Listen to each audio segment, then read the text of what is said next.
Hello learners, today we are going to talk about coefficient of correlation.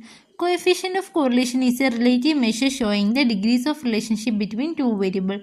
The most commonly used coefficient of correlation are Karl Pearson's coefficient of correlation and Spearman's rank correlation coefficient.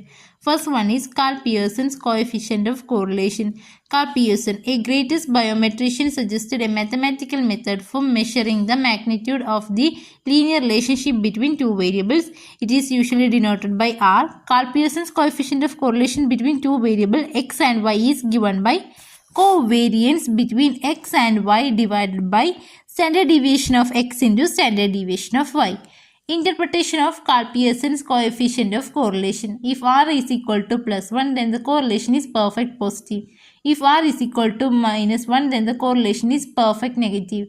If R is equal to 0, then the correlation is 0. If R is greater than 0 and less than plus 1, then the correlation is positive.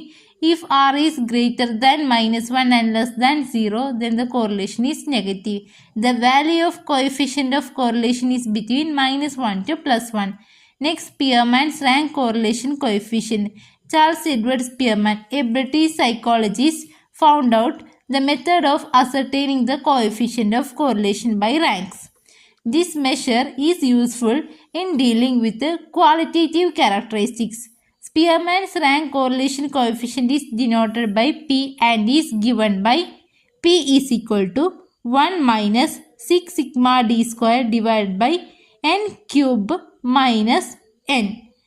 D means difference of rank of the individual and n is number of individuals.